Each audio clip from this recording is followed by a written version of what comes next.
Hello class 10, welcome to our YouTube channel BPS Dhanbad. हम लोग आज पढ़ने वाले हैं मैग्नेटिक इफेक्ट ऑफ करंट के बारे में और टॉपिक होगा सोलेनॉइड। Let's start. तो जैसा कि सोलेनॉइड का डेफिनेशन है, a coil having many circular turns of insulated copper wire wrapped closely in the shape of cylinder is known as a solenoid, है ना। तो जैसा कि मैंने यहाँ बनाने की कोशिश की है एक सोलेनॉइड के जैसा, ये भी एक कॉपर वायर है जिस पे एक सर्कुलर लूप बनाया हुआ है, सिलेंडर के फॉर्म में क्लोजली पैक्ड है। तो ऐसे सिचुएशन में ये जो दो तार निकल के आ रही है, ये अगर बैटरी से कनेक्ट कर दी जाए तो ये भी कैसे काम करेगी, सोलेनॉइड के जैसे काम करेगी, है ना।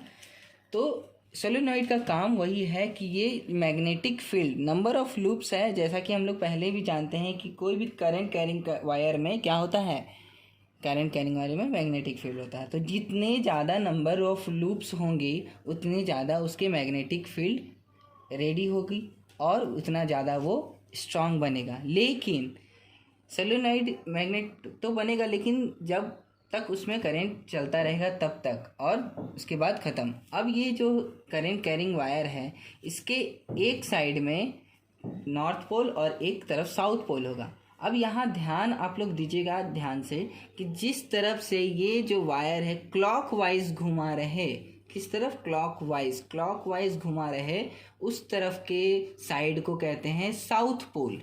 और जिस तरफ से इसको हम लोग अगर घुमा दें, जिस तरफ से ये एंटी क्लॉकवाइज की तरफ से घुमा रहे, उसको कहते हैं हम लोग नॉर्थ पोल।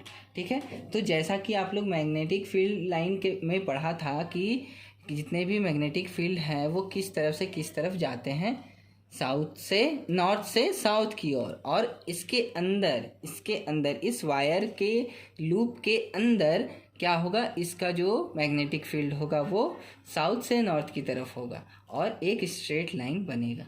ठीक है। ये अब मैंने सिर्फ एक एग्जांपल देकर समझाया है, आगे हम लोग पढ़ते हैं। देखिए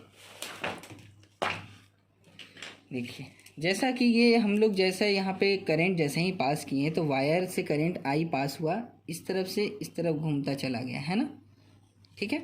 और ये एक मैग्नेटिक फील्ड लाइन इसके अंदर बनाया, और इसका मैग्नेटिक फील्ड लाइन किस तरफ से होगा, बाहर की तरफ जो होगा वो नॉर्थ से साउथ की तरफ होगा, बाहर की तरफ नॉर्थ से साउथ।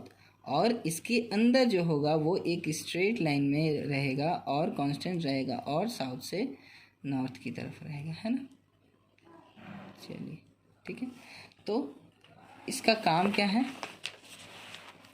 देखिए, the pattern of magnetic field line solenoid carrying conductor swing in figure, जैसे कि हम दिखा चुके हैं। One in solenoid act as a magnetic north pole, एक नॉर्थ पोल की तरफ काम करेगा और एक other behave as a south pole. The field line inside the solenoid are arrange in a form of parallel straight line, और उसके अंदर स्ट्रेट लाइन में रहेगा जो magnetic field. This shows that magnetic field in similar at all point inside the solenoid. और इसके अंदर सारे जगह पे, इस पॉइंट पे सारे जगह पे सेम फील्ड लाइन होगा, सेम इफेक्ट होगा, है ना। तो देखिए, that is field inside the solenoid is uniform. ठीक है। A strong magnetic field generated inside a solenoid can be used as a magnetize a piece of magnetic material such as soft iron। और जो इसके जो magnetise, इसके जो बाहर की तरफ जो मैग्नेटिक फील्ड बन रही वो किसको अट्रैक्ट करने में काम आएगी, किसी भी सॉफ्ट आयरन को काम आएगी इनसाइड। अब ऐसा अगर मान लीजिए आपको बोला जाए this the magnet is so made is known as electromagnet, और इसको क्या बोलते हैं, इलेक्ट्रोमैग्नेट। जो टेम्प्रोरी के लिए, सिर्फ कुछ देर के लिए वो मैग्नेट का काम करेगा, हम लोग उसमें जब तक इलेक्ट्रिक पास कराएंगे। ठीक है। अब अगर ऐसा आपको बोला जाए, कोई आपको बोल दे कि सर इससे आप इसके मैग्नेटिक फील्ड को बढ़ा दीजिए, कैसे बढ़ाएंगे, तो पहली बात तो ये है कि इसकी मैग्नेटिक फील्ड को बढ़ाने के लिए हम लोगों को क्या बढ़ाना होगा, करंट। जितना ज़्यादा करंट बढ़ाएंगे उतना ज़्यादा ये मैग्नेटाइज होगा, उतना ज़्यादा मैग्नेटिक फील्ड पैदा करेगा। और सेकेंड है कि नंबर ऑफ टर्न्स, जितना नंबर ऑफ टर्न्स बढ़ाएंगे उतना ज़्यादा एक वायर एक मैग्नेटिक फील्ड कंजर्व करेगा, जितना ज़्यादा टर्न घुमाएंगे उतना ज़्यादा टर्न उसका मैग्नेटिक फील्ड बढ़ता चला जाएगा। और तीसरा ये है main and important, soft iron core. इसके बीच में अगर एक सॉफ्ट आयरन कोर लगा दिया जाए, तो भी बहुत आसानी से मैग्नेटिक फील्ड बढ़ जाएगा और मैग्नेटाइज हो जाता है। क्यों सॉफ्ट आयरन ही क्यों, दूसरे क्यों नहीं?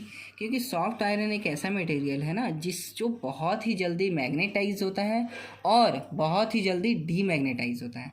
ठीक है, वो ऐसा नहीं कि मैग्नेटाइज हो गया तो मैग्नेटाइज ही रहेगा, नहीं, वो बहुत जल्दी डीमैग्नेटाइज भी हो जाता है और बहुत ही जल्दी वो तैयार रहता है। जैसे जैसे ही स्विच ऑन हुआ, करंट पास हुआ, मैग्नेटाइज हो गया, और जैसे ही स्विच ऑफ हुआ, डीमैग्नेटाइज हो गया। तो सॉफ्ट आयरन से भी मैग्नेटिक फील्ड बढ़ेगा, है ना। और ये परमानेंट नहीं, टेम्प्रोरी मैग्नेट जैसा काम करता है इलेक्ट्रोमैग्नेट। जैसे बड़े बड़े इंडस्ट्रीज़ वगैरह में भी कार को जो आयरन को ऐसे चिपका लेते हैं, देखे होंगे मूवीज़ वगैरह में भी, है ना, वो इलेक्ट्रोमैग्नेट की मदद से। और मेन पॉइंट ये कि मेट्रो जो चलती है वो भी इलेक्ट्रोमैग्नेट के वजह से ही चलती है। जब उसमें करंट पास होती है तो वो मैग्नेटिक फील्ड पैदा करती है और पटरी से हल्की सी ऊपर रहती है उसकी पहिए, है ना, हल्की सी। जब वो बहुत ज़्यादा मैग्नेटिक फील्ड लाइन होती है और फिर धीरे धीरे वो डीमैग्नेटाइज होके उसमें आ जाती है। ठीक है, तो हमारे मेट्रो भी जो है ना वो उसी की मदद से चलते हैं। Thank you.